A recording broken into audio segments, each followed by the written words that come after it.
Hi, Floppers. Before we start this episode, I just wanted to remind you we are in the middle of Flop TV Season 2. That's right, the 1-hour internet televised Flophouse TV show is here for you the first Saturday of every month through February. Just go to theflophouse.simpletix.com and get your tickets or season pass for this all-new Flophouse TV stuff. We're covering movies we've never covered before. We've got video segments. It's amazing. Just go to theflophouse.simpletix.com for Flop TV Season 2. This time, it's personal.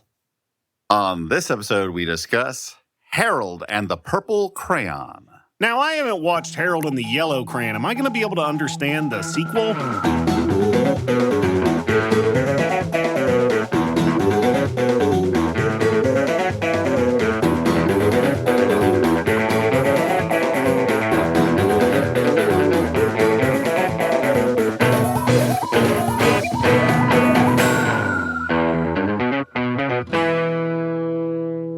Hey, everyone, and welcome to the Flophouse. I'm Dan McCoy. I'm Stuart Wellington. I'm Elliot Kalin. We're getting goofier and goofier. Yeah.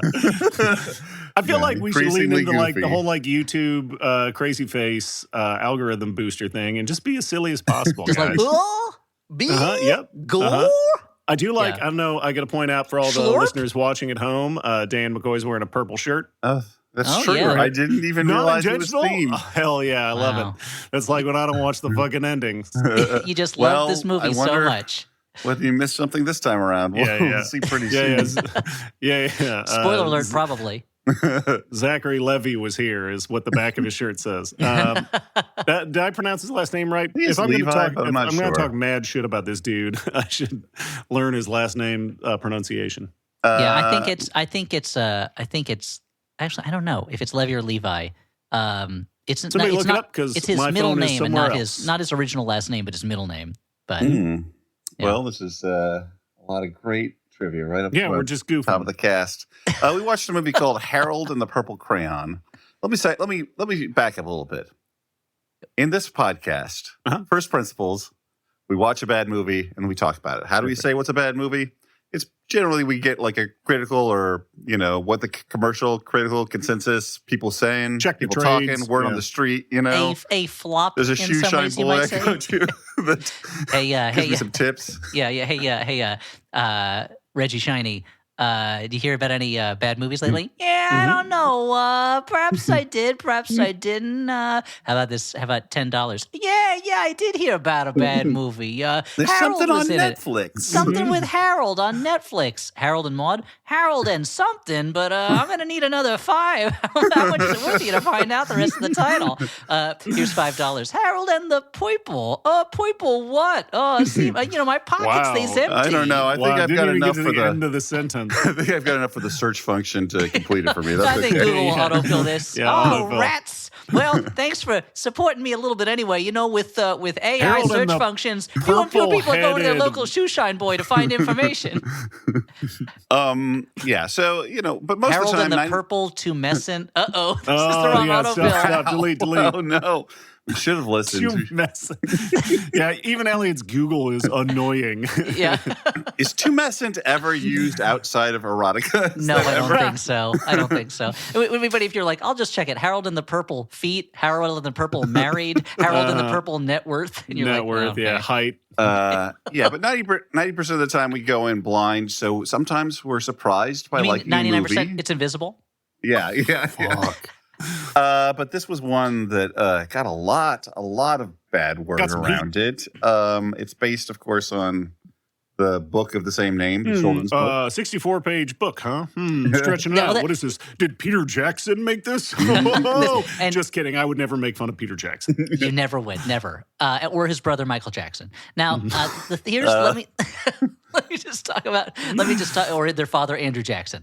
You love them all. Let me just talk about my history with Harold and the Purple Crayon. I'm curious about your history with it. I'm married to a children's librarian. I have 2 children. We read a lot of books. This is a particularly special book. There's a few books, this Extra Yarn, Where the Wild Things Are, a few children's books that are particularly Ulysses, the James Joyce one, and also the Odyssey. Some What a children's kid's book. books that are particularly special to us. And so when I heard they were making a movie of this, I was like, it's such a simple, straightforward story. There's not a lot of plot. There's not a lot of characters. It's literally just about what you can do with visually, imaginatively with drawing on a two-dimensional surface. Like, they better not make a movie where it's like, we've got to get the purple crayon out of the bad guy's clutches. And then that's exactly what they did. So so even going into this, I was not going to give this movie the benefit of the doubt. So that's on me. That's on me as the critical eye. I came in with baggage. Worse with it than just that. Like, if it was I don't like that idea, but if it was just that and it sort of still stayed within the world of Harold, but it was the even more cookie cutter, we got to just turn this into every sort of other movie where it's let's make him a real human in the real world, but with his crayon things. And he grew up. That's what you want to see, right? In this book about a child's imagination and discovering the power of imagination and art and what?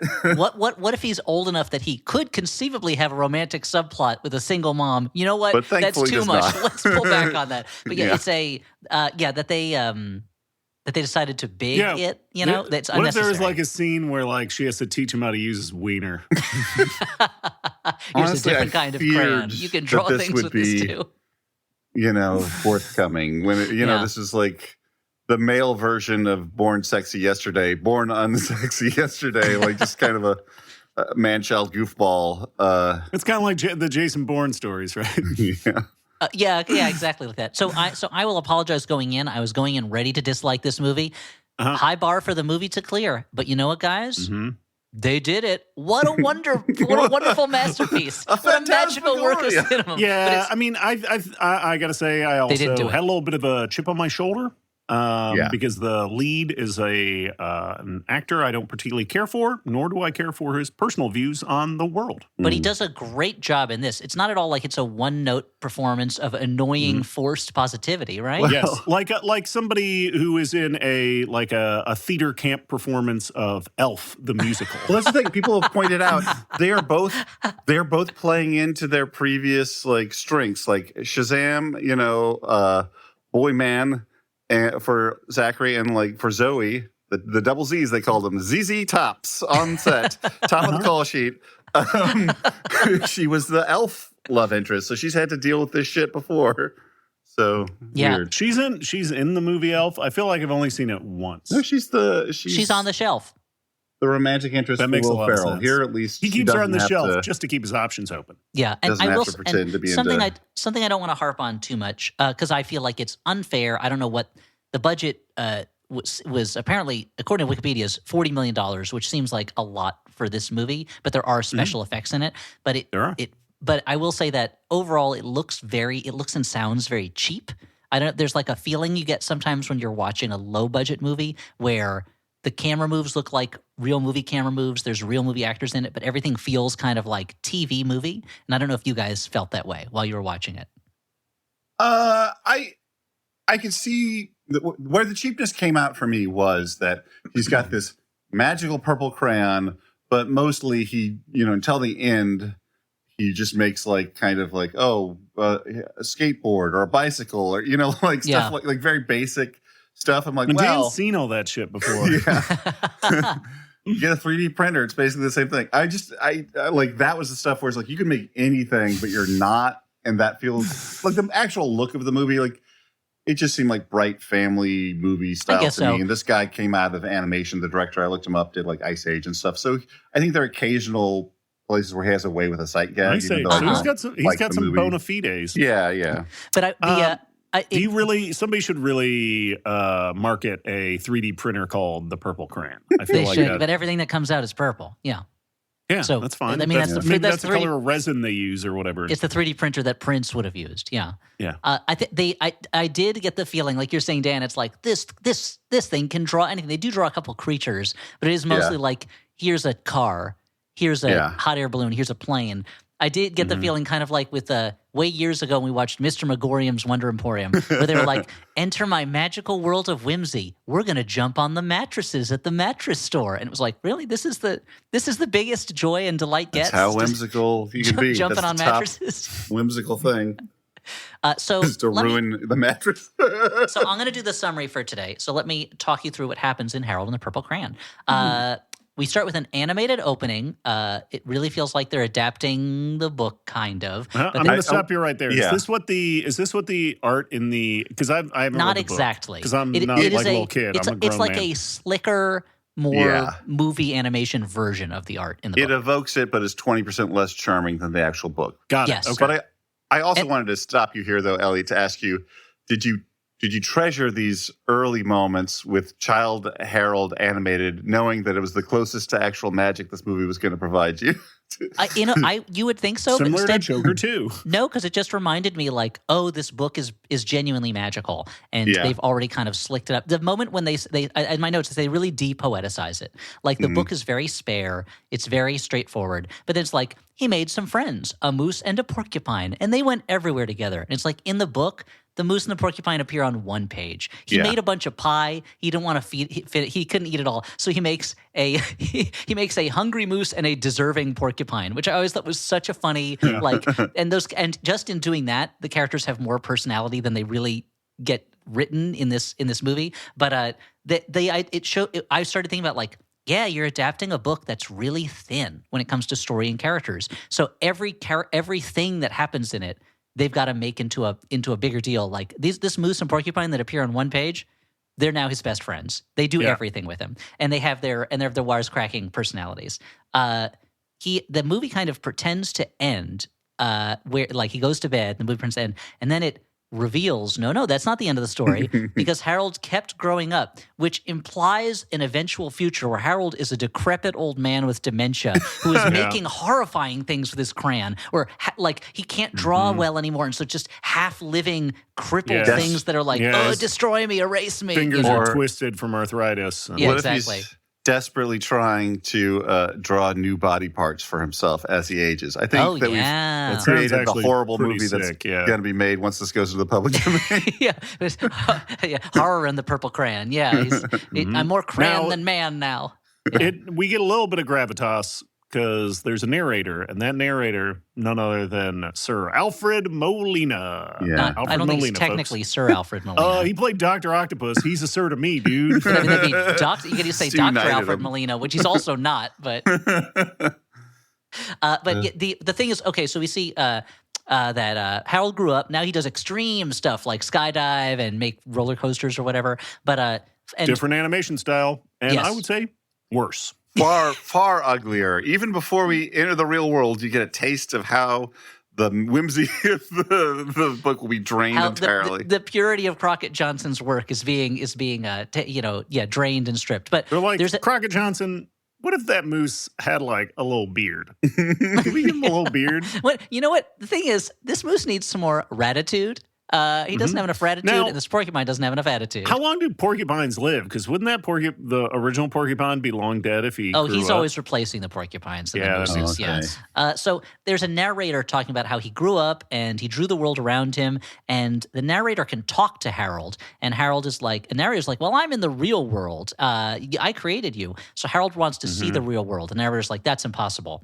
But then there's some gravitas. Like you said, the next morning, the narrator is silent. What happened to him? He's gone.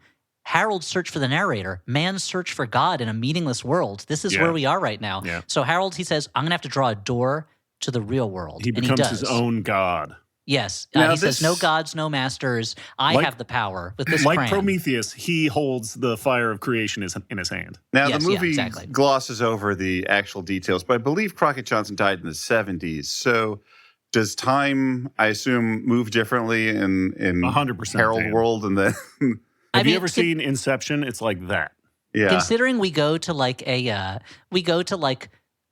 Crockett Johnson house, and the only thing it's about is Harold and the Purple Crayon, and like he did other stuff. Like I don't believe this is the real historic Barnaby, homestead. is that him too? Or is that Barnaby the Scrivener?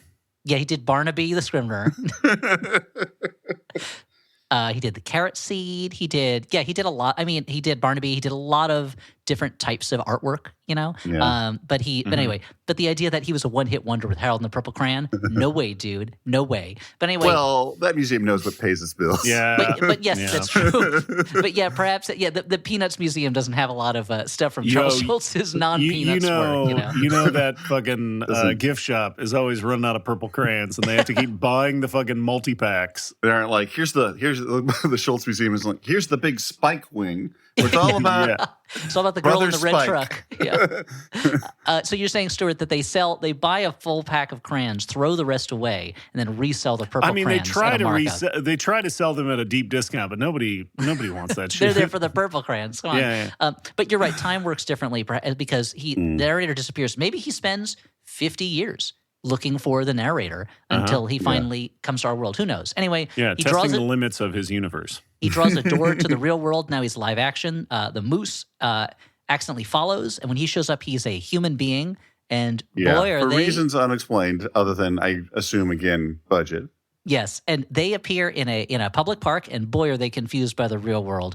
Instant fish out of water comedy. They don't understand anything. Yes, well, Daniel? this is what I wanted to ask. This is the problem that I often have in these movies. I think you've talked about it too, Elliot, where it's like, okay, what do you understand and what don't you understand? Yes, because it seems like he's a total naif when he shows up. He doesn't know anything, and then like he does seem to understand how various things in the world work later on, including using like modern slang. And I don't know. It's always confusing to me where the line is drawn. Yeah, the line being drawn is a big aspect of this movie because his purple crayon still works in the real world. He can still draw things and they come to life. Also, Porcupine comes through and she's kind of like a British punk lady for some reason. Yeah, because she's a porcupine who's drawn in purple. She has spiky purple hair now, which leads me to ask, is it okay that I have a crush on a porcupine, guys? Is that fine? Yeah, you do you, totally Dan. Fine, as long as you don't act on it, that's fine. Sure. But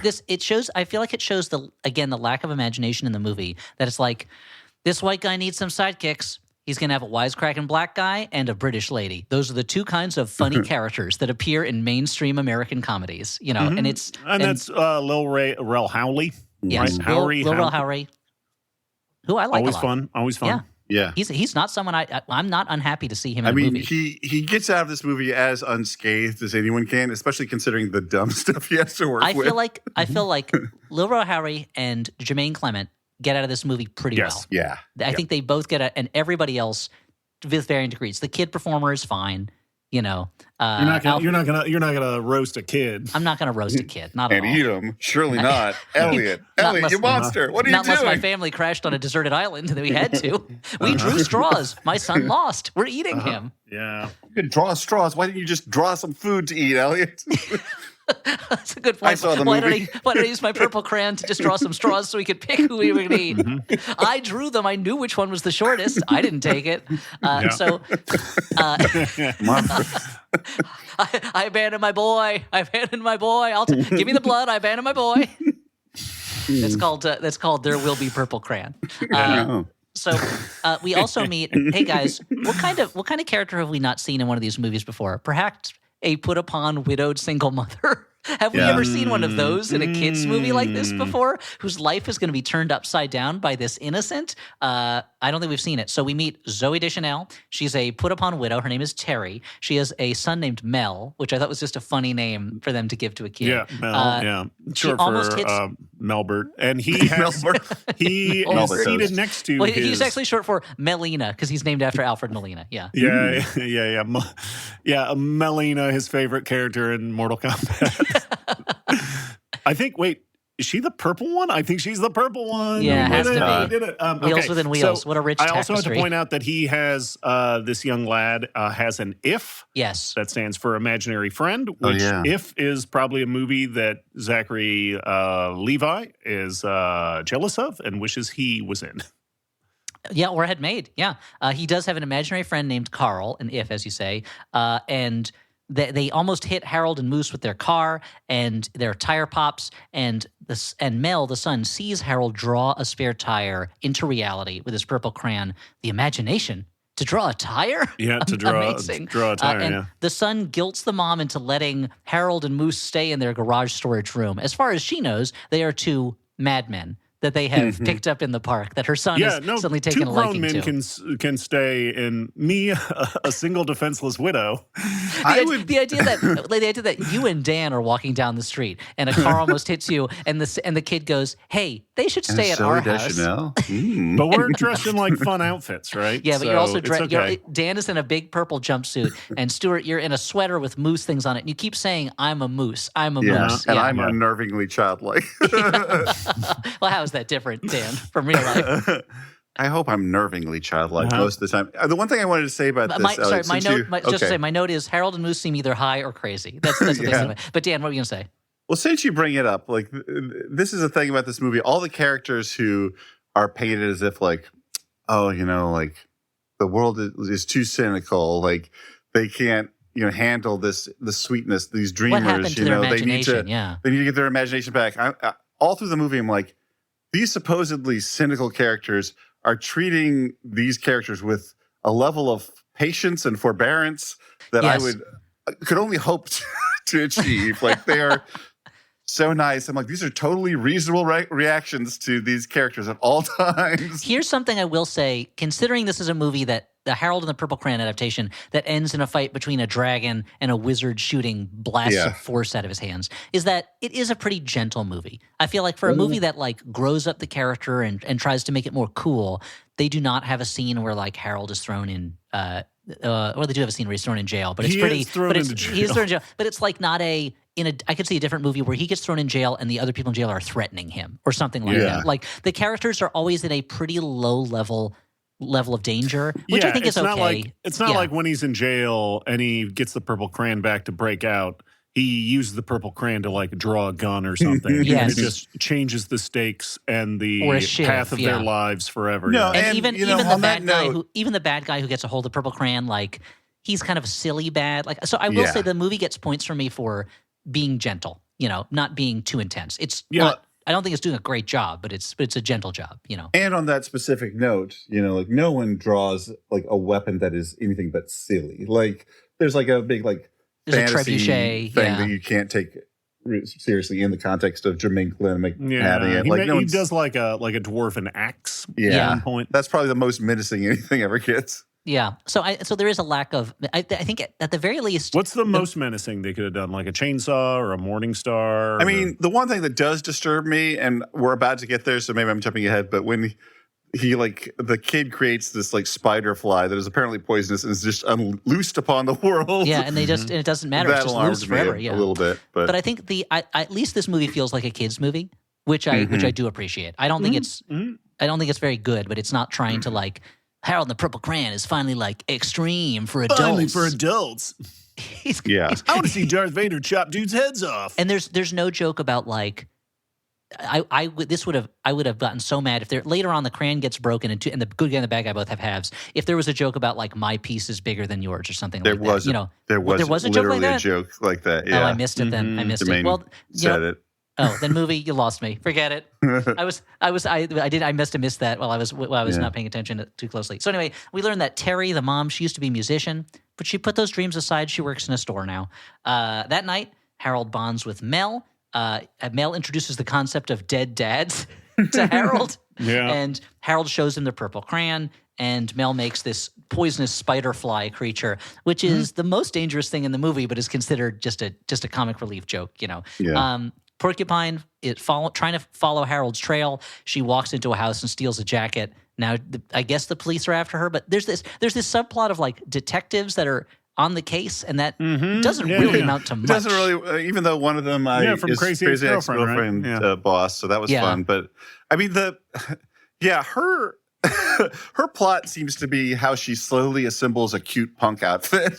Honestly, I mean, that's a plot we can get behind, sure. Yeah. Where's this take place? What's the town? United States of America's. Okay. Anytown, I think it's called. Anytown, USA. Okay, cool. Let me see it. I mean, within short driving distance of wherever Crockett Johnson's house was, I guess.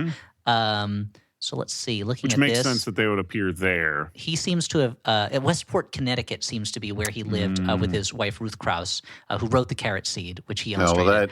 That blows my theory that any town stands for a New York town. No, it seems to be a Connecticut town, so it really should be Acta-town. Yeah. So the next morning, Harold has made a ton of pies because he does that in the book. He does a lot of pies. He's repainted the house purple. Terry does not like this. I understand that. And although I will say, when I lived in Park Slope, Brooklyn, you guys may remember this house. There was one brownstone that was painted sloppily, a kind of Pepto-Bismol shade of pink. And everyone was like, what an eyesore. Can you believe they did this? And they did such a sloppy job of it. But eventually new owners bought that house and they just they stripped that paint and it just was brown again. And it was like a little bit of magic had died that day. A little bit of the old New York was gone. So so maybe Purple House is great. I don't know. Who knows? It's well painted. Yeah. Uniform. Yeah, Harold gives Mel half his crayon, setting up the joke later that I missed that makes me mad. And Mel skips school to help Harold find his dad, who he just knows as the old man. And this is this I thought was going to be more of a runner throughout the movie, but they just do it like a couple times, is him just harassing any old man he sees, assuming that that's the old man. And he's like, old man, look at my life. I'm a lot like you were. Yeah. And they're like, I never lived in a crayon world. But anyway. And I would imagine most of these old men are, on one hand, annoyed to be bothered, but also, on the other hand, they're excited to talk to somebody. Something's happened. Somebody's paying attention to them. Yeah. Oh, I'm an old man. Oh, you want to talk about World War II? Let me tell you about the 25 years I spent as a dress salesman. This is how Napoleon could have won. Let me say some things to you that sound sweet, but the more you listen, the more intolerant they become. All right. Do I have to stay for the whole thing? Yes. So they say, hey, let's go to the library. How are we going to get there? Harold draws up, you guessed it, something really amazing. Roller skates and skateboards. And they just skate on over. At the library, yes? I wanted to ask you, now that we're hitting the library, you mentioned how you're talking. Dan, don't hit the library. It's an important public space. Were you just talking to Danielle about this movie, or did she see any of it? Because I was curious if she had thoughts on the library content of this film. If so, she did not see the movie. I only talked to her about it, so I didn't get her full take as a children's librarian about this. Just tell her to watch the clips of the library stuff on YouTube or something. I mean, it's probably the best stuff in the movies. It's all Jermaine Clement. It's all Jermaine Clement. I mean, Jermaine Clement, like, the material is not amazing, but he's still funny. Like, he's just such a funny performer, and I'm sure there are jokes that are his jokes. Yeah, he adds like a little extra level. Like, there's a moment when he sees them playing around with the purple crayon outside, and he like smashes his face into the window, and his glasses all get fucked up. And I thought that was pretty funny. Yeah. He is. I mean, he's playing in some ways a more innocent version of his character. It's him in Gentleman Broncos, right? Who's the science fiction fantasy author, right? I didn't ever see that one. Me neither. Okay. Wow. Because here he is a librarian who also dreams of being a fantasy author. He's written a fantasy novel called The Legend of Gagari or something like Gagarok, which is clearly his fantasy version of himself, where he's in love with a fantasy version of Zooey Deschanel's character. Yeah. And I feel like I've played D&D with this guy before. Well, this guy is he's like the not as frightening as he could be in real life, like children's movie version of an incel. Like, that's his deal, I guess so. Because he's kind of like, got this like power fantasy obsession that he's put into this world. And it's all about dreaming of Zooey Deschanel, who, is constantly politely but firmly telling him to buzz off. But he's a good-looking dude, and he's got an accent. I feel like he'd clean up in any town, Connecticut. To be honest, if he was a little less intense, he probably could get a date with Zooey Deschanel. Yeah, he's not a bad-looking guy. He's got a great accent. He's kind of fun to talk to. He's a little kooky. He's got a good job that shows that he knows how to handle children. And children need to be handled. I mean, he does have a bad habit of getting power mad as soon as he gets his hands on a purple crayon. That's true, but how often are you going to find yourself in that situation, Dan? One time out of one, Yeah. Dan's like, I would be like Faramir in the books and just turn down the purple crayon. Whereas me, I'd be like, give me that shit. Oh no, I'm in Mount Doom. I'm dead. Oh no. So Gary, I think. Gary is the gentle children's movie villain, which is fine. Gary has a crush on Mel's mom. He agrees to help them look for Harold's dad. And Gary sees eventually Harold draw a plane to skywrite a message to his dad that says, "Old man, call me," and then has Mel's mom's phone number underneath it. And he realizes, that's Harold from the book, Harold and the Purple Crayon. With that crayon, he can make his fictional fantasy world real, which is kind of funny. It's like, well, why wouldn't you just draw copies of the book you want published. Like, you don't really want to be a fantasy barbarian. Like, we see him on a Zoom call with a publisher an editor who's rejected his book, which is crazy. They are going to send you a letter. Crazy that he got that far. Yeah, they're not going to set up a meeting with you to tell you that they don't want to read the book. But I think that shit doesn't play well in a movie, though. You want to. But that's true. But it's as someone who has written a novel, which I don't think will ever get published. I don't want to live the novel. I just want to get the story to other people. So it's just kind of funny that if you wanted to live the novel, it would get published, Elliot. Oh, yeah. That's a good point. Live the novel. Yeah. Be the novel. Be the novel. So I've got to slice myself into hundreds of pages. You got it, Dan. That's slice myself into pages.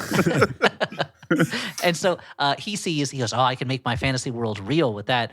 Our heroes, they fly around screaming for a while. They skywrite the phone number. Go on, Dan. Well, one other thing that said, cheap movie to me was, of course, there's a payoff where Zooey Deschanel is getting like all the phone calls from old men, and there's like 3 of them.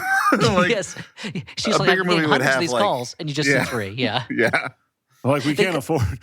Can we get AI to mimic old men? Nope. The old man budget was very low on this movie. They're like, look, we needed to, if we're gonna get these big name stars, we had to pull the money from somewhere, and it's from the old man budget. Every movie has an old man fund to cover all the old men they'll need. Sometimes a movie never digs into that fund, and they can use it for a big party at the end, like Singles. Swingers, they never really had to dig into the old man fund. Okay. A lot of movies with S and then NG in it somewhere, they don't have to dig into the old man fund. But sometimes a movie like, what's a movie set in an old folks' home? Grumpy Old Men. Space Cowboys. Thank you. Space Cowboys. Yeah, exactly. Those movies, they ran out of the old man fund, and they had to start pulling from other aspects. And the Rap Party, not at all. They're not going to have one. Because they don't like, all those old men don't like rap.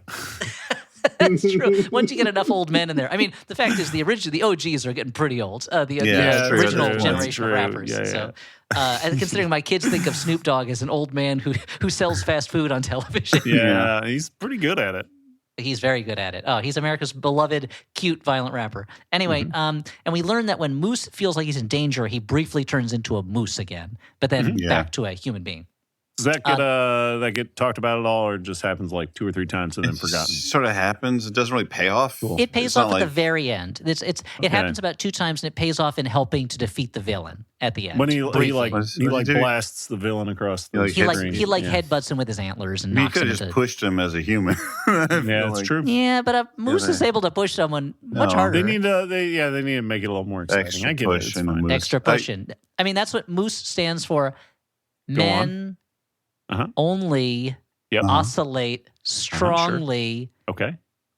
Every time this thing hits them with their antlers. Yeah. Okay, that makes sense. The E stands for a lot of stuff. Yeah. Whereas human stands for humans, unlike moose. Interesting. That makes sense. Ain't nudging. You can't push someone as hard when you're a human. Unlike a moose. Yeah, you did it. But this sudden moosification causes problems with the plane. Like he bursts through the plane and they have to parachute out, which left me wondering: did this plane crash on people? It did. It crashed. It hurt somebody. Yeah. And then it disappeared later when all the stuff disappeared momentarily, and there was just dead bodies, and they were like, "It's a mystery. What crashed into this house? Killed all these people." And then the next year, Mark Wahlberg makes a movie about how he would have piloted that plane safely. I mean, he didn't make a movie about that, right? That's just the thing he said. He's making a movie right now. Like he and fucking Mel Gibson made a movie about that. They're making a movie where they stop 9/11 because they're on the plane. Something like that, yeah. No, it's like there's a prisoner transport and like the prisoner gets released, escapes or whatever, and I don't know. It's a danger plane situation. It's a danger plane. Okay, danger plane. So is that kind of like the Jason Bateman movie that everyone in the world has seen 15 times according to Netflix? Yeah, Carry On. Kinda, probably not. I haven't seen the other one because I'm not allowed to watch Mel Gibson movies in my house. Because I get too worked up. Someone's not getting dragged across concrete in his house. I had to wait till I had to watch that in a dumpster on my phone. So anyway, when they went to throw more garbage in there, I'm like, I'm in here, occupied. Meanwhile, at school, Mel is getting bullied, and some kind of invisible force hits one of the bullies. We know it's his if, but but he gets in trouble for it. I gotta say, someone being bullied and then getting in trouble for being bullied, I relate to this. This movie saw my experience as a kid for sure. Yeah, I thought it was funny that the bully's strategy was to bully him for being tardy, which is apparently the thing bullies care what about. do you do? What do Things you are late for different class? now. Well, as we're seeing in politics today, the way to harness the aggression of toxic men is to give them authority and to and put them in places of enforcement. Rather than to teach them or redeem them in some way. Yeah. So Harold and the Purple Crayon really captures this concept. They might as well call it Harold and the MAGA Crayon. Yeah, for sure. So Harold and Moose, they show up at the store Terry works at. She's like, I have to get mail from school. You know what? I have to move all the stuff in the stockroom. You do it for me, and I'll go get my son, which is a bonkers plan. You don't know these guys. They don't work there. All you know about them is they seem strange. Of course, they cause havoc in the store. Someone goes up to Harold and is like, hey, do you sell pumas here? And he's like, I think so. So he draws a live puma, which is not purple. They didn't go all the way and dye a real life puma purple for this movie. Yeah, I'm sure that was a possibility, and they had to access. But the old man budget, they're like, there's nothing in the purple puma budget. Again, most movies never dip into the purple puma budget, so they can use it for other things. A Pink Panther budget, sometimes movies dip into that, but very rarely into a purple puma budget. Yeah. Yeah, so anyway, there's nothing more to say about it. No, it's just a true thing you said. Yeah, so there's a true fact about Hollywood. They cause havoc, and she loses her job, which it seems funny to me that the manager was like, yeah, a puma got loose in the store because of these two people I've never seen before. You're fired, Zooey Deschanel. Like, they don't have to say, we know this, but, I don't know why they have to be connected to her. I mean, this is one of many situations where their hijinks negatively affect the lives of other people. Yes. I'm assuming like in most the movie of The Lives of Others, which is about a purple crayon that causes trouble in East Berlin. Yeah. Because the store, burns down or something, right? Like, the level of havoc is pretty intense. Fire. It doesn't burn down. The lights fall down, and and then later on, there's a moment where the porcupine goes into a diner, and then despite the staff being firm but patient with her, she causes all kinds of havoc and destruction. And I'm like, these employees didn't deserve this shit. No, it definitely feels like the movie in these moments is punching down in the same way that we don't have to get into this. We don't need to be the kind of woke podcast that is no longer popular and will only get us in trouble. But the people working in service positions that's not the reason we're not to. Oh, okay. There's now we got to follow the money. It's all about being mean. I think there was an executive order dissolving the rule that we have to allow wokeness in our podcast. Yeah, exactly. Yeah, the Biden era rule that it was very sweet. This morning we finally got near the end of Biden's term. My younger son, who loves Joe Biden, he sent him a letter, and we were like, oh, okay. They never wrote back, and this morning we received finally his return letter, which they must have sent out a ton of letter responses at the in January. Yeah. He said, I'm not answering this anymore. Peace and love. Peace and love. yeah. Just like Ringo. But he was but he was so excited about it. It was really sweet. Anyway, did it have like ice cream stains or something just to know for sure it was Joe? Oh, I wish. Yeah. No, it was pretty much a form letter for kids, but then signed at the bottom. So but anyway, was it? Oh, yeah. So anyway, I was just going to say the people working in service positions at these stores and restaurants are all people of color. And it reminded me of an episode of Seinfeld where the job of a person of color is to be a security guard or a manager or a desk clerk who rolls their eyes at these crazy white people who are causing them trouble. Well, I was watching a show where a character gets rejected from going into a country club, and they're like giving the maitre d' so much shit, and I'm like, the maitre d's not rich. Like, you're treating them like they're like a rich person, but they just work there. That's their job, or else they lose their job. Are you Michael Moore going in and bothering security guards for doing what they've been paid to do? I'm like what? It's charming when Axel Foley does it. He's allowed to. Everybody else, no way.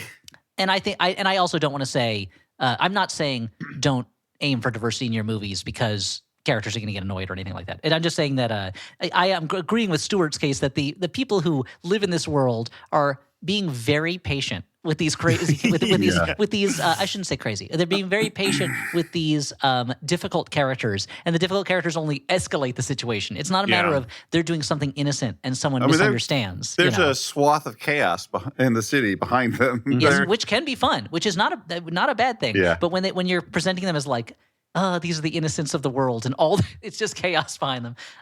Anyway, but Zoe takes losing her job pretty well. They're walking around the city. They want her to play piano, like she always dreamed of doing. So they draw a piano for her. She plays some classical music in public. Meanwhile, these two cops are looking for Porcupine and the other heroes, and this will kind of pay off later, but they're not big characters. I just wanted to say that there was someone on Letterboxd who pointed out that Zooey Deschanel can play piano, but the movie shoots it as if she can. Yeah, that's true. They're playing a different song than she's playing, I think. Yeah. Will she play like the intro to that Linkin Park song? Yeah. Well, eventually, I don't remember the first song that she plays, but then eventually she's playing Hungarian Rhapsody #2, the Friends List song that's in a lot of cartoons. Get someone in for that. Which is a hard song, but it was very funny because I was like, oh yeah, I don't know what song she's playing. Like the hand motions don't really seem to match, but and as you said, Porcupine for no reason at all terrorizes a restaurant.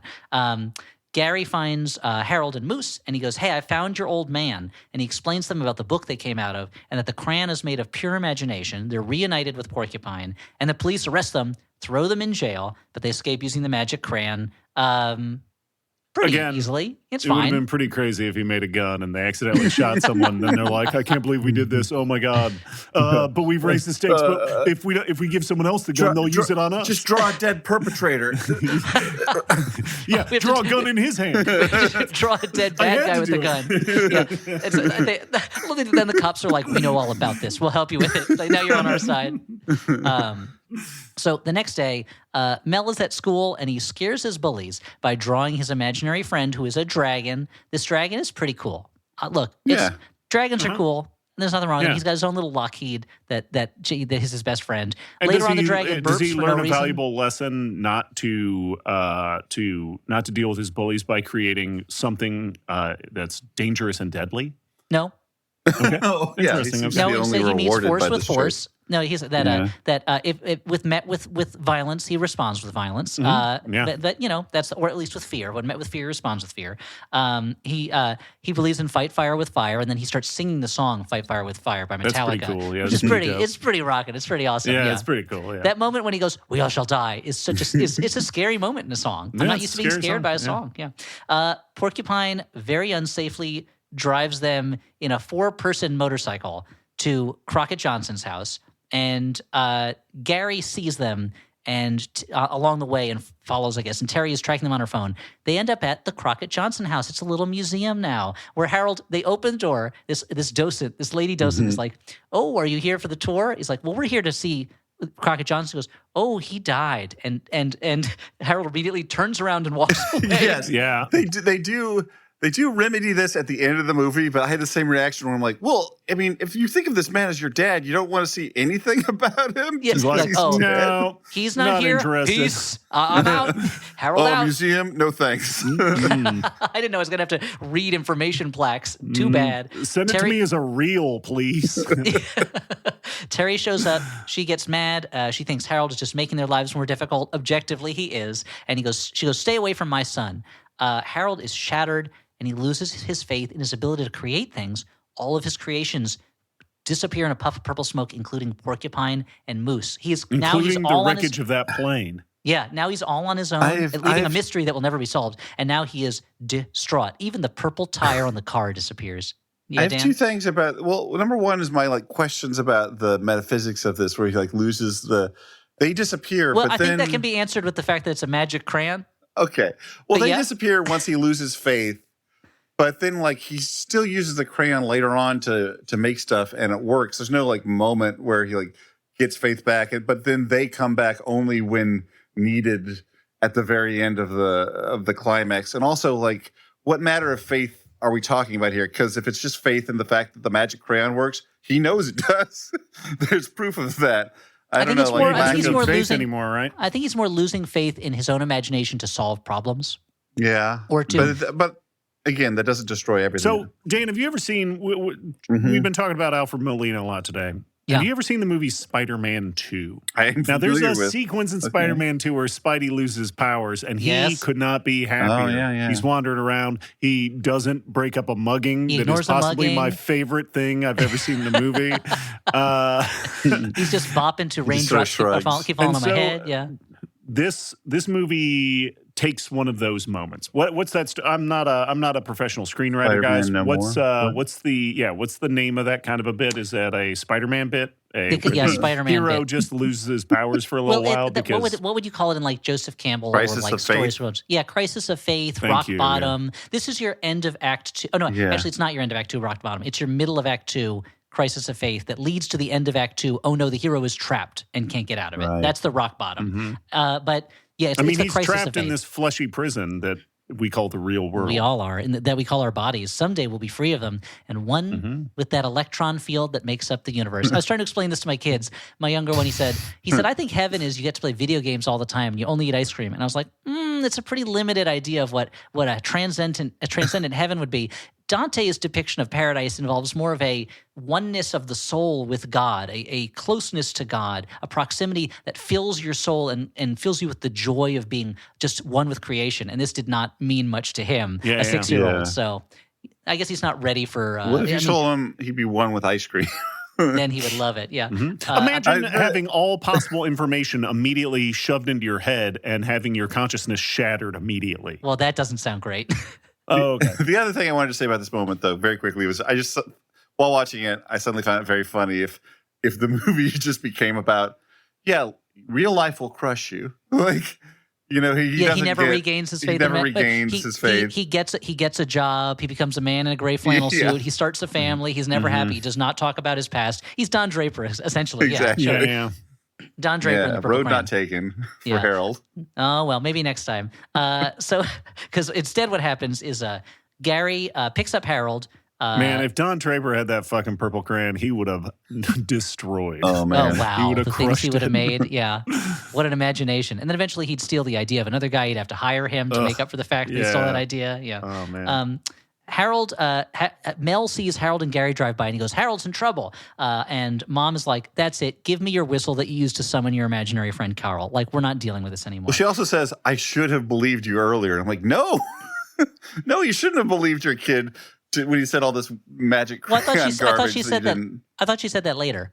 No, when she hands him the whistle, I'm pretty sure. Later, when she hands him, she says, I should have. Well, she should have believed him because it was true. But you're right. If your kid comes up and goes, my imaginary whistle calls a dragon, and my friend has a magic crayon that can make things real. The thing about imaginary friends is I'm fucking sick of this shit. Like, as soon as this kid tells you he has an imaginary friend, you're like, oh, yeah, let me give him a little pet. And he's like, you're touching his butt. I'm like, come on, kid. Meet me fucking halfway. Feels like a trap.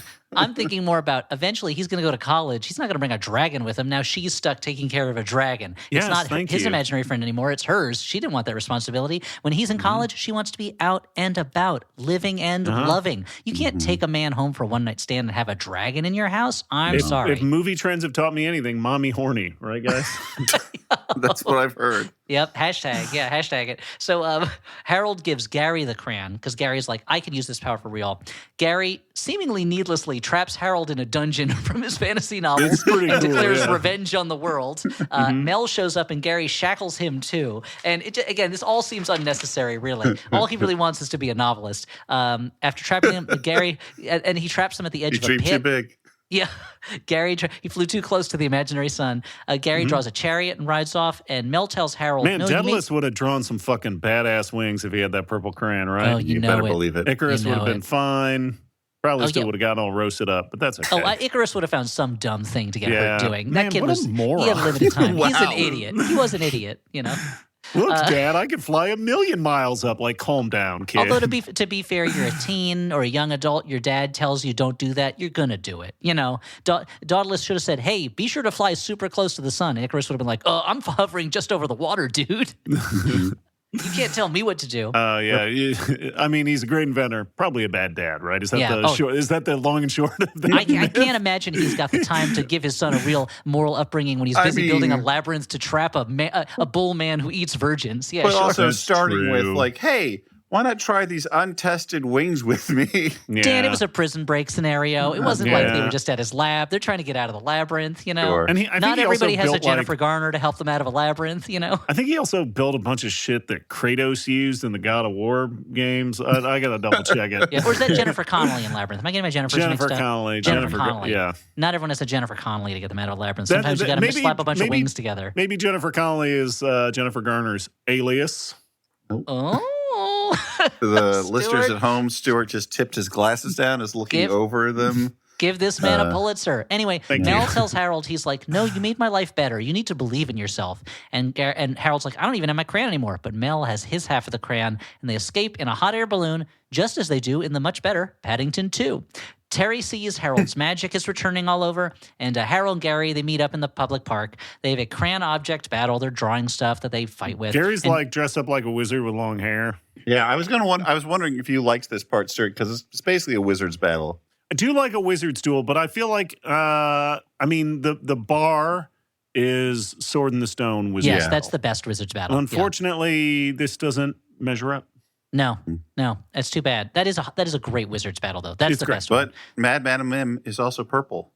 That's true. Maybe that's where her power comes from, Dan, from the magic. That's Dan's unified theory of Sword in the Stone and Harold and the Purple Crayon. It's the same universe, everybody. Yeah. Dan loves that shit. He loves it when you combine a bunch of movies together.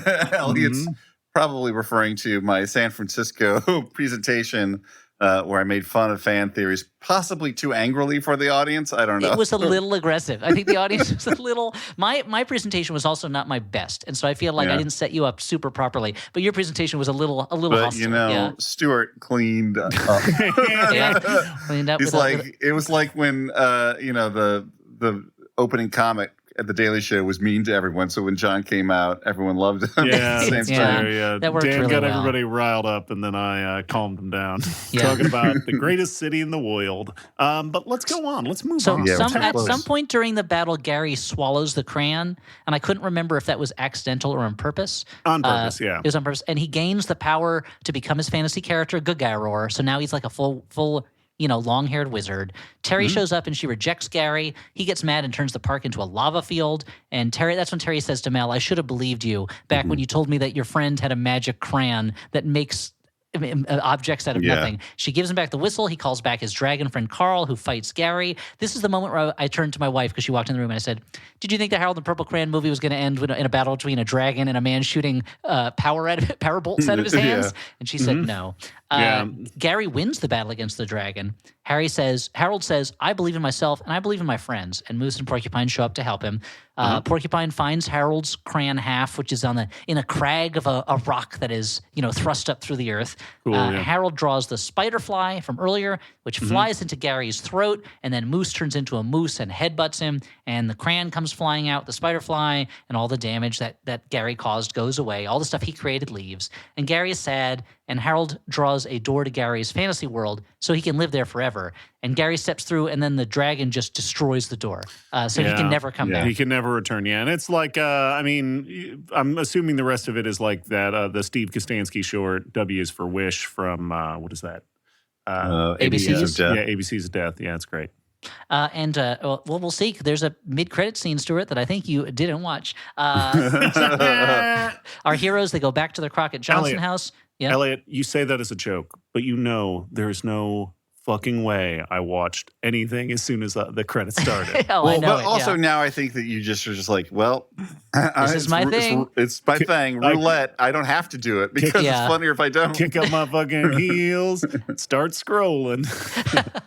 So the heroes go back to the Crockett Johnson house. They now deign to take the tour and look around inside. And Terry tells Harold that the old man would have been proud of him. And it's so weird. He says to the lady, he's like, oh, yeah, I'm Harold. And she just hands him an envelope with a letter to Harold. Like, that Crockett Johnson was like... She's got a fucking million of them. Joe Flaherty in Back to the Future Part 2. He's like, I was foretold. Well, we've been holding on to this letter for 50 years. But or 30 years, whatever. But the idea that the character... Crockett Johnson's like, someday the character I invented may come to this world and try to find me, so I better leave him a letter. And the letter, we hear it in voiceover, it explains that Harold is meant to inspire others to live with more imagination or something. It's such empty kind of boilerplate, nothingness. And Harold and Moose and Porcupine, they draw a new door. They go back to his crayon world, and they start drawing again. And meanwhile, in the real world, Mel still has a pet dragon that lives in their house. Dan, you want to say something before the post-credit sequence? Yeah, before the post-credit scene. You mentioned in passing, I wrote it down, the actual line, because... sure, go for it. You mentioned the response, but not the line. There's a point where Harold says... I wonder what the old man would say if he could see me now. And I'm like, you don't want to ask this question, movie version of Harold and the Purple Crayon. No, because he would say, what did you do to my book? Exactly. Why, what is this bullshit that you added? Well, that's the reason. Like, the reason why the original book sucks is because he didn't have the imagination to create a world like we see in the movies. With dragons and stuff, yeah. He does say, if he could see me now, that old man of mine, I'm eating fancy food and drinking fancy wine, and then he just bursts into the whole song, and then it's the best. You got to imagine, it's one of the best renditions of that song from Sweet Charity that I've ever seen on film. So he goes back to his world. They're gonna have now. Mel has given him a box of crayons, so now he can draw with many colors. Oh boy! Ooh, finally! That's another reason why the original book sucks, is because it only has one color, only one crayon. Yeah. And so the post-credit sequence, we then see Gary is in the fantasy world, and he finds the fantasy version of Terry, and she reveals that she is in a relationship already. And the wizard she's in a relationship with takes her away. And Gary goes, "Oh yeah, well I was pretty busy already too." So even the bonkers reward that this character has been given of he can finally live out his fantasy world is undercut, and this character is punished. It felt he's like, there's time now, and his glasses are all broken up. It just felt unnecessary, you know. I think the movie didn't want to give him the win of like this he gets the girl in a way of, like that. I don't know, that the realization of that power fantasy was a little too much for the movie, I think, without that. I guess so. I guess the movie fainted towards the idea of the redemptive power of love and happiness, and then said, "Nope." And then there's a second. There's a second. You guys missed this. There's a second post-credit scene where he is in his therapist's office. His therapist is like an orc or some shit, and he's talking about how he like needs to learn that like. Just because he's projected this fantasy on someone doesn't mean that he is owed anything. Yeah, yes. He really needs to just work on himself. And then and you missed the post credit sequence. Okay, that makes sense. Where he's come to peace with himself and he's realized my fantasies have to stay fantasies. They can't be real. He's masturbating, and even in his erotic fantasy in his masturbating, she dumps him and walks away. And he looks towards the camera and he goes, "I just can't win." And then the thing is, like, then there's another scene after that where he learns to eroticize the rejection. Yeah. And so that's what actually gets him off, is being rejected by... leading to the sequel, Harold and the Purple Cuck. Yeah, of course, yeah.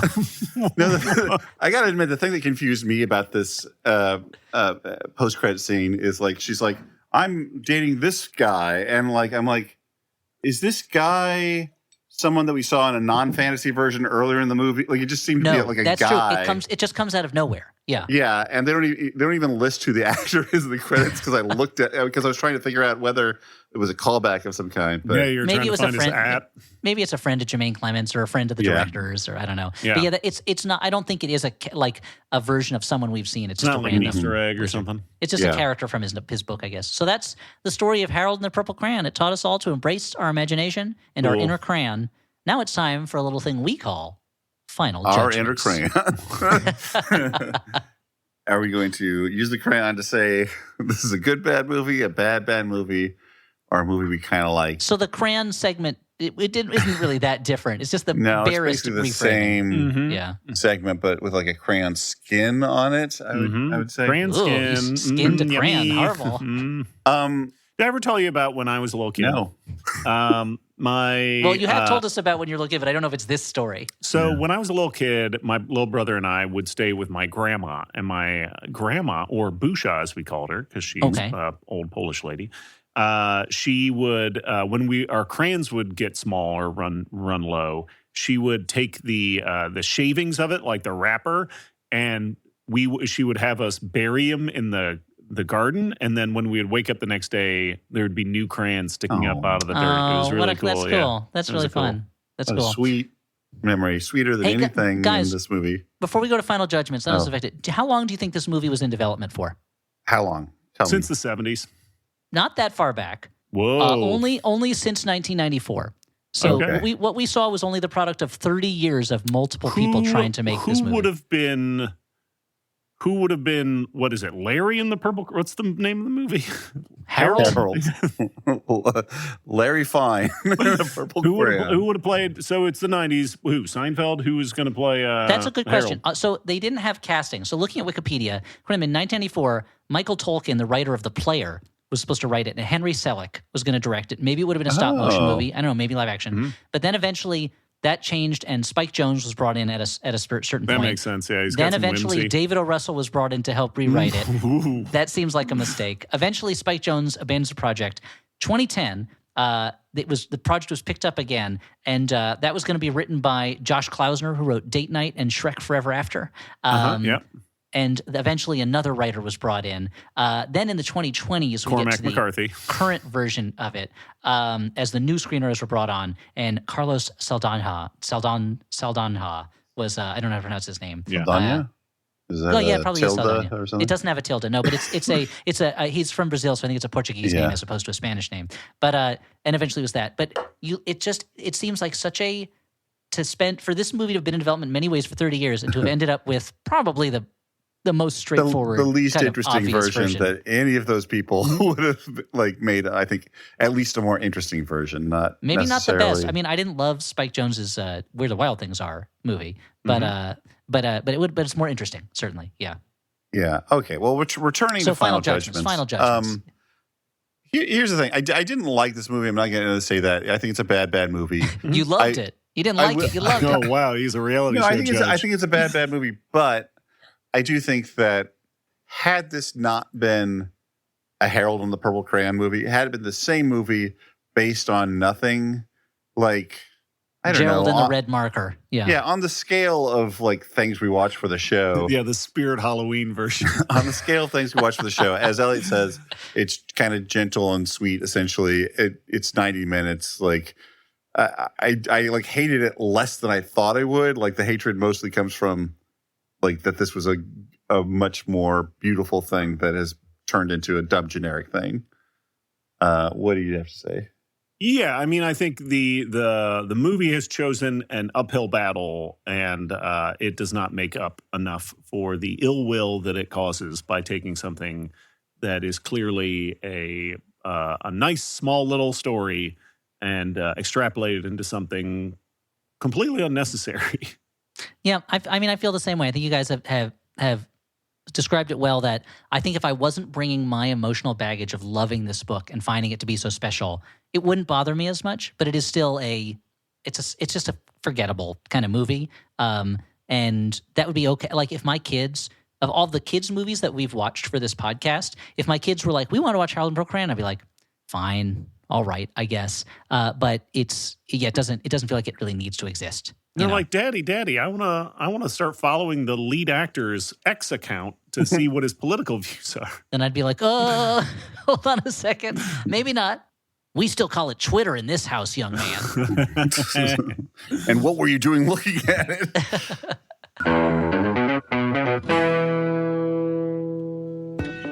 Hey, everybody, I'm Jeremy. I'm Oscar. I'm Dimitri. And we are the Eurovangelists. We're a weekly podcast spreading the word of the Eurovision Song Contest, the most important music competition in the world. Maybe you already heard Glenn Weldon of NPR's Pop Culture Happy Hour talk up our coverage of this year's contest. But what do we talk about in the off-season? The rest of Eurovision, duh. There are nearly 7 decades of pop music history to cover. Mm-hmm. We've got thousands of amazing songs, inspiring competitors, and so much drama to discuss. And let me tell you, the drama is juicy. Plus, all the gorillas and bread-baking grandmas that make Eurovision so special. Check out Eurovangelists, available everywhere you get podcasts, and you could be a Eurovangelist too. Ooh, I want to be one. You already are. It's that easy. Oh, okay, cool. The Greatest Generation has been going on for more than 8 years. And if you've been Greatest Gen curious but have never taken the leap, we recommend exploring your Greatest Gen curiosity in a safe, fun environment with partners you can trust. But right now is one of the best times ever to become a new listener. That's because we just started covering a new Star Trek series, Star Trek Enterprise, one of the horniest and weirdest editions of Star Trek ever released. This is your chance to ease in to the Greatest Generation lifestyle. The Greatest Generation, now covering Star Trek Enterprise, the one with Scott Bakula, every Monday on MaximumFun.org or in your podcast app. Hey, let's take a moment to thank our sponsors. This week, Herald Week, we call it. It's Flophouse. I don't know what I just decided. We're sponsored in part by Squarespace, the all-in-one website platform for entrepreneurs to stand out and succeed online. Squarespace is a way to make it easy for you to build a beautiful, more personalized website, one that is tailored to your unique needs, and craft a bespoke digital identity that you, the one who is designing this, can use across your entire online presence. I'm just going to slow down. Hey, why don't you connect major social and multimedia accounts to your website in a few clicks as icons, direct links, or embedded feeds? Build visitor trust while updating your content only where you need it. So why not go to squarespace.com for a free trial? And when you are ready to launch, you go to squarespace.com/flop to save 10% off your first purchase of a website or domain. Well, Dan, we've also got some of our own stuff to promote. Oh, yeah, that's right. Look, there's one more episode of Flop TV. That's right, Flop TV, our live online video broadcast version of the Flophouse. It's like the Flophouse, but you can see it, and it's shorter, and there's more in it. So really, Flop TV is the steak, and Flop House, the podcast, is kind of the ground chuck. Anyway, wow, it's our live Flop TV. I believe, Dan, this episode is going out on the day of our final episode, right? Yes. If you want to watch live, tonight is your chance. Tonight is your downloaded this in time. You get to hear Dan's reaction to watching hit movie Teenage Mutant Ninja Turtles 2, Secret of the Ooze, a movie Dan has never seen at this point. Yes. I want to know what's up with that ooze. If you're listening to this on February 1st, the first Saturday in February, then yes, tonight at 9 p.m. Eastern, 6 p.m. Pacific, you can listen and watch as we talk about Ninja Turtles 2, The Secret of the Ooze. Big movie for me when I was a kid. Did not factor into Dan's life at all, and it's time we're introducing it to him. These Flop TV shows... I think that explains a lot, actually. Yeah, I think so. Flop, that's why I have a family and he doesn't, and so forth. Flop TV is... No, there's all different types of families, Dan. Married with 2 cats is a family. So Flop TV, for those who haven't joined us yet, and I don't know why you haven't, it's really fun. One of us does a visual presentation. We talk about the movie. There's a video segment in the middle that one of us puts together. And the fun thing about it for us is that we do not see each other's segments until the show. So you get to experience them live as we do. It's super fun. We have a great time. And I think the audience loves it too. If you can't be there tonight, February 1st at 9 p.m. Eastern, 6 p.m. Pacific, then you can still watch the show afterwards because the recording will stay up online until the end of February. If you go to theflophouse.simpletix.com, you will be able to buy tickets for each episode or a season pass. That's 6 shows for the price of 5, and it gets you access to the recorded video of those shows. So if you missed all of Flop TV, the whole season, until the end of February, you can buy a season pass, watch it all at your leisure, and just enjoy it. Binge it. Binge the whole thing, all 6 episodes. Why not? That's the new streaming model, right? Make just yourself sick on Flophouse. Oh, you like the Flophouse? Well, why don't you watch a fuckload of it? Yeah. Oh, I caught you watching the Flop TV? Well, you have to watch the whole season, young man. That'll teach you. And so at the end of February, though, those videos will go away for quite some time. So your last chance is February 28th, right? This isn't a leap year that we're in. February 28th. But until then, go to theflophouse.simpletix.com and you can get a season pass to watch those episodes. I'm so excited to talk Ninja Turtles 2 with you guys because, again, I haven't seen it in years, but when it was a new movie, I saw it many times. Really? Okay. Yeah. Every time with his grandma. Just one time with my grandma. Just one time she wasn't like, Elliot, take me to see these Ninja Turtles. I hear the ninjas and turtles. I also wanted to mention, before we go into the next section, I want to just do a private plug, a personal private plug. I'm still writing the Harley Quinn comic book for DC Comics. It's in comic stores now. I've been having a lot of fun writing it. It's a real fun series. If you are looking for a Harley Quinn book that has an intricate, overarching story that will test who Harley Quinn is Your and patience. bring her to the limits. Bring her to the limits of her powers, her personality, and her patience. This is not the series for you. Oh, it is okay. a lot of fun stories. I'm trying to do one-off issues as much as possible. Oh, nice. There's a theme to it, and there's recurring characters. There's at least one 2-parter in there, but the emphasis is on fun stories and just having a good time. So if you were looking for a book that was going to really change the way you think about Harley Quinn, make you question everything you thought you knew, this is not your book. But if you want to have fun with the Harley Quinn that you know, then read it. Yeah. That Harley Quinn isn't a Harley Quinn that thinks it's a plant, but rather a plant that thinks it's a Harley Quinn. That she died and her mind went into a Harlequin doll, and now she thinks she's Harley Quinn. Yeah, we're not doing that. Sense. Yeah. Where's the TikTok man figure in? Yeah. Where's the TikTok That's a great question, Dan. That's a great question. When the Harlan Ellison verse merges with the DC universe, then I think we'll finally get to see see each other. Actually, it would be very funny if I did a story where she fights the TikTok man, and then Harlan Ellison runs in and threatens to sue the whole company. That'd be very funny. He's passed, right? Yes, he's no longer alive. No. Okay. All right. Well, now that that's cleared up, it's the perfect time to move on to letters. Now that we have the happiness of knowing Harlan Ellison is not with us anymore. Yeah. Wow. Just kidding. This is a letter from Justin, last name withheld, who writes, McElroy. He addresses, or they address to me. They say, "Hi, Dan." Oh, okay. All right. We'll just step aside. I blame you. I was critiquing a friend's work, a nonfiction piece on the movie The Women, and was trying to remember the name of one of the actresses. I came up with Rhonda Shear. My friend's face scrunched up a bit. He reminded me it was Norma Shearer. If you were offered chance, very similar. If you were offered the chance to produce the 21st century version of USA's Up All Night, what would it be? Who would be the host, and what types of movies would you screen? Dan isn't super vocal about celebrities he hates, so I can't really make a joke yet. I would have to think about my host a little bit. Maybe you can come back to that part of it. But I was trying to think of what's a sort of subtype of dumb movie that I have a real fondness for, and it would have to be like a 1 or 2 season thing. You would run out of stuff a lot faster than I think the Up All Night purview. Purview. Mm-hmm. Well, the question, it's a hard question to think about or to answer, partly because what USA Up All Night was doing is something that you don't necessarily need done anymore, and also is not as acceptable in some ways. You could just dial up Tubi for it. But I was going to say the genre, or not Tubi, would be like dumb techno thrillers or horror movies. Oh, yeah, that's good. I just have such a fondness for anything that's with you should have a Garth Marenghi style opening where you're logging onto a scary computer. Oh, that's good. And I wonder who would be good for that kind of role. And that's Matt Berry always. Jermaine Clement, or Matt Berry. Oh yeah, I think you cast it for me. Yeah.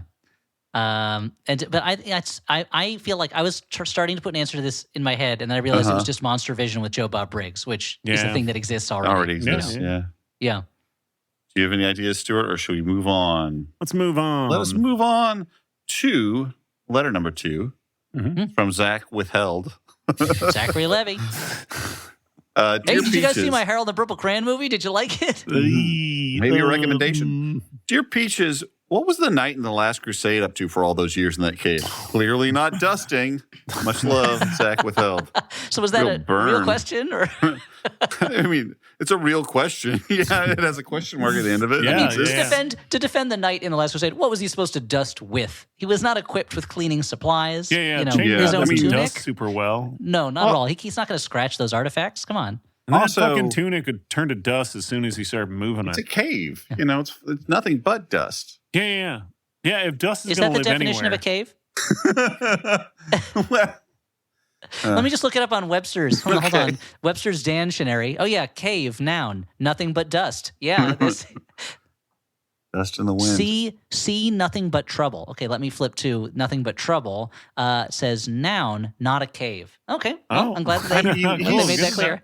He's a religious man. I mean, clearly a Christ from the Christian tradition, if he's guarding the Holy Grail. So maybe not meditation in the traditional sense, but I would assume sort of quiet religious reflection is what he spent most of his time. And prayer. And that dude has got to be so annoying because he hasn't talked to anybody, and he's like, he's craving that human contact at this point. So he's like, anybody who walks in there is like, okay, man, just take it down a little bit. I know you're thirsty for this shit, but like, here, let me give you my phone, and you can just play around on that for a bit. Yeah. Let's move on to recommendations, movies that we've seen that we would say maybe you should spend your time on something like this rather than Harold and the Purple Crayon. Mm-hmm. I want to very quickly do a dual recommendation because they're linked. The Nighthawk Cinema here in Brooklyn has been doing a Robert Altman retrospective, and I got to see 2 of his films on the big screen that I'd never seen before, despite Altman being one of my go-to, like, if someone asks, favorite American director. But I saw Brewster McCloud, and I saw Come Back to the Five and Dime, Jimmy Dean. The the play turned into a movie where they're like, this title's not long enough already. Let's repeat that Jimmy Dean at the end. But very different types of movies. Brewster McCloud, gets kind of serious at the end, but mostly is just kind of Altman's gag-a-minute movie. It gave me this feeling like I was watching sort of the doodles in the corner of Mad Magazine, but in movie form. And I found a lot of it extremely funny. And it's a very strange movie about a boy who is building some wings, and maybe they'll fly. But mostly it's just about a bunch of weird stuff happening. And Come Back to the Five and Dime, Jimmy Dean. It was a Broadway play that I believe was also directed by Robert Altman.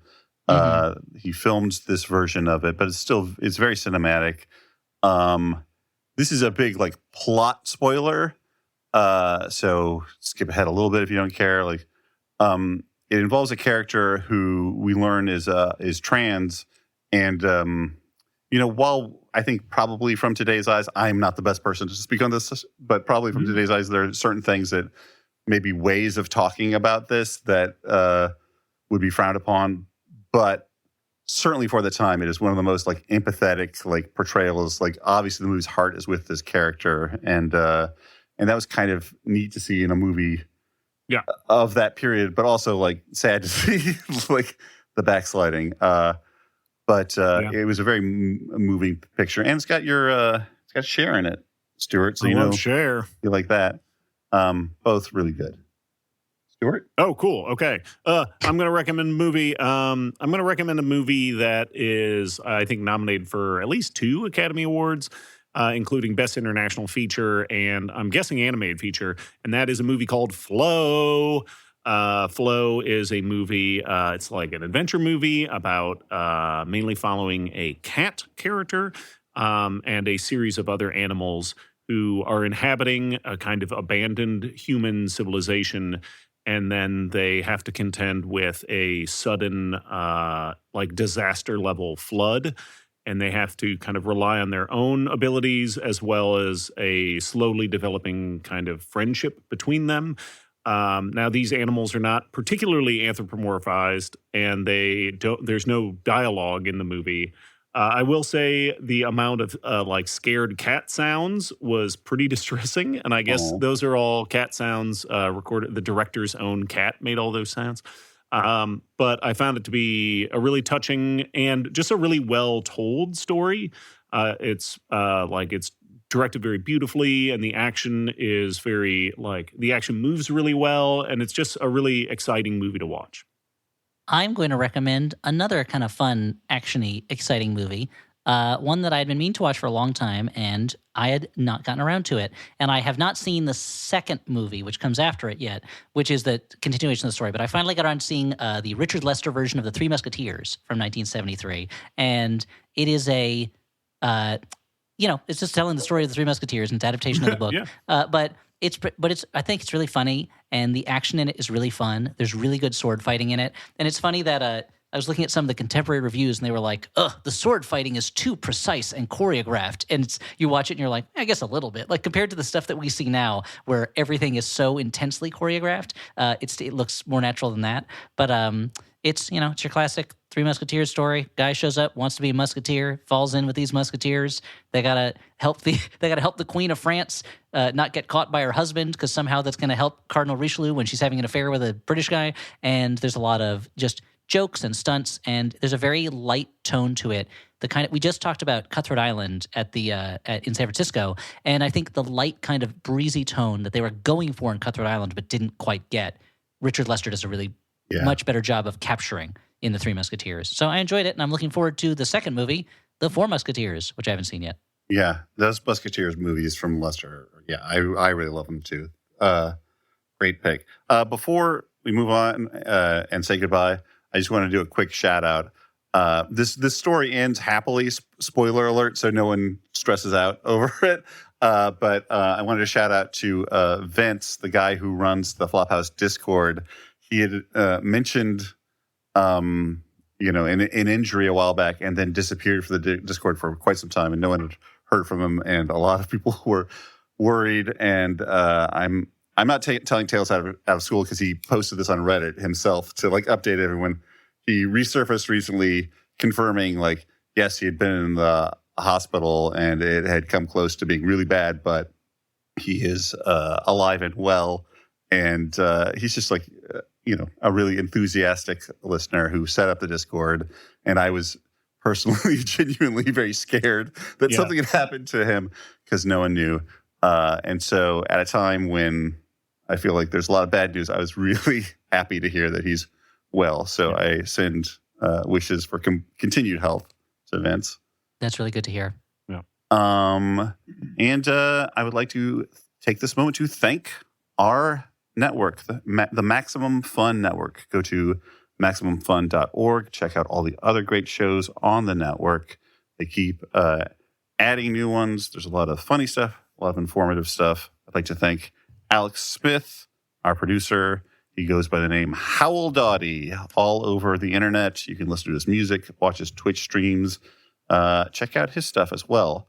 But for the Flophouse, I've been Dan McCoy. I'm Stuart Wellington. And I'm Elliot Kalin. Bye. Bye. Goodbye.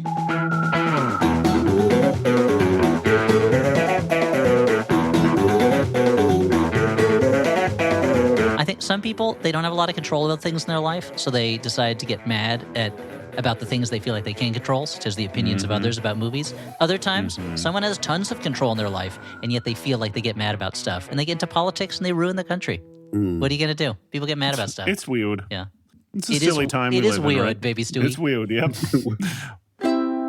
Maximum Fun. A worker-owned network of artist-owned shows. supported Directly by you.